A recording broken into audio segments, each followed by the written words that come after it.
আর মাছ তো অনেক রকমভাবেই রান্না করে খেয়েছেন, কিন্তু আর মাছের হাত ঘষা করে রান্না করেছেন কি কখনো? আজকের রেসিপি আর মাছের হাত ঘষা। চলুন শিখি কিভাবে এই হাত ঘষা তৈরি করব। নমস্কার, আমি শম্পা, আপনারা দেখছেন শম্পার রান্নাঘর। আমি আর মাছ নিয়েছি কয়েক টুকরো। এখানে 400 গ্রামের মতো আর মাছ আছে। নিলাম আদা কয়েক টুকরো, রসুন রয়েছে, একটা পেঁয়াজ, টমেটো রয়েছে একটা। এবার সব মশলাগুলো আমি একটা মিক্সির জারে একেবারে ফাইন পেস্ট করে নেব। দিয়ে দিলাম রসুন, আদা, টমেটো সব একসঙ্গে, পেঁয়াজ সব একসঙ্গে একেবারে ফাইন পেস্ট করে নেব। পেস্ট করা হয়ে গেছে, দেখুন মশলা রেডি। এইবারে মাছগুলোর মধ্যে আমি এই মশলাগুলো দিয়ে মাখিয়ে নেব। দিয়ে দিলাম খানিকটা টক দই, এই 1-2 চামচের মতন টক দই আমি এর মধ্যে অ্যাড করলাম। এবারে সব বেটে রাখা যে মশলা পেস্ট, একটু আদা আর কাঁচা লঙ্কা দিয়ে দিলাম এর মধ্যে, কাঁচা লঙ্কার বাটা, আদা বাটা, আর দিয়ে দিলাম যে পেস্ট করে রেখেছি পেঁয়াজ, কাঁচা লঙ্কা, টমেটো, সে পেস্টটাও দিয়ে দিলাম।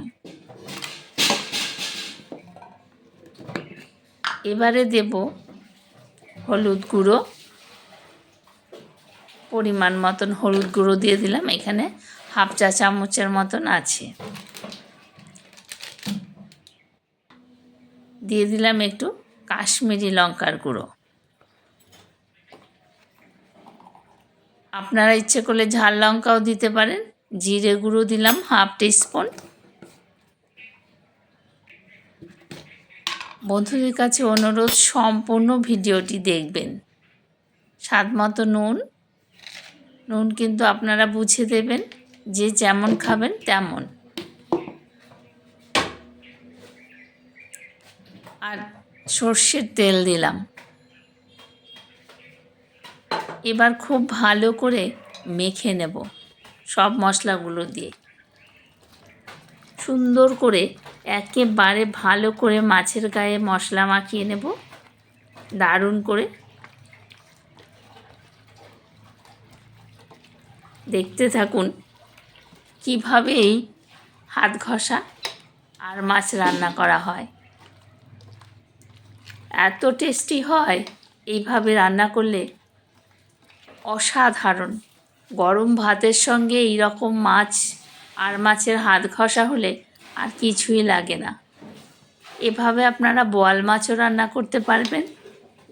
আপনারা ভাবছেন মাছের গন্ধ লাগবে, মোটেও না, বোঝাই যাবে না, এত সুস্বাদু হয় এই মাছের রেসিপি। একটু গরম মশলার গুঁড়ো দিয়ে দিলাম, সব একসঙ্গে মিশিয়ে নিলাম। এবার কড়াই বসিয়ে তেল দিয়ে দিলাম, সর্ষের তেল। পরিমাণ মতন তেল দিলাম। আপনারা কিন্তু মাছের পরিমাণ বুঝে সব কিছু কম বেশি করে নেবেন। তেল গরম হওয়া পর্যন্ত অপেক্ষা করব। দিয়ে দিলাম 2 শুকনো লঙ্কা ফোড়নে, একটা তেজপাতা,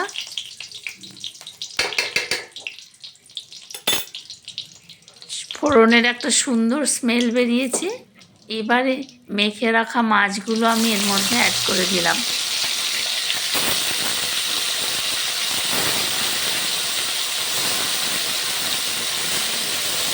এত সুস্বাদু হয়, সব মশলাগুলো দিয়ে দিলাম যাতে তেলের মধ্যে ভাজা হয়ে যায়।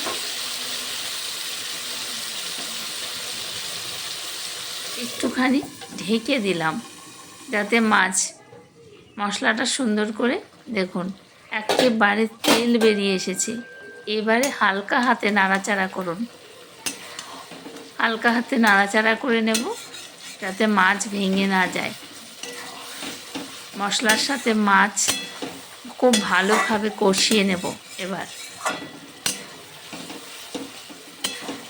2-3 মিনিট মতন খুব সুন্দর করে কষাবো। যখন মশলা থেকে একেবারে তেল বেরিয়ে আসবে তখন মাছের মধ্যে একটুখানি জল অ্যাড করব। দেখুন কত সুন্দর লাগছে না দেখতে। জল না দিলেও হয়, তবু গ্রেভির জন্য একটু জল দিলাম।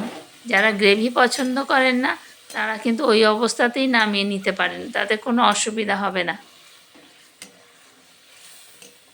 একেবারে টান টান রান্না হবে তাহলে। নাড়াচাড়া করে নিলাম। এবার আরও খানিকক্ষণ আমি ফুটতে দেব। 2-3 মিনিট মতন রান্না করে নেব। গ্রেভি যখন ঘন হয়ে আসবে তখন নামিয়ে নেব। কয়েকটি কাঁচা লঙ্কা ওপর দিয়ে দিলাম ফ্লেভারের জন্য। কাঁচা লঙ্কা এভাবে দিলে রান্নার কিন্তু দারুণ স্বাদ হয়। কাঁচা লঙ্কাগুলো চেরা। আরও 2 মিনিট ঢেকে দিলাম যাতে কাঁচা লঙ্কার ফ্লেভারটা মাছের ভেতর যায়। রান্নাটা কিন্তু প্রায় কমপ্লিট হয়ে এসেছে, তেল ছেড়ে বেরিয়ে আসছে।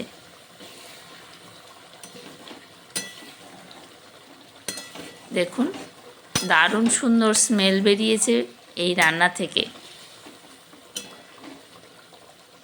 এভাবে আপনারা বোয়াল মাছ কেন, যে কোনো মাছই কিন্তু রান্না করতে পারবেন।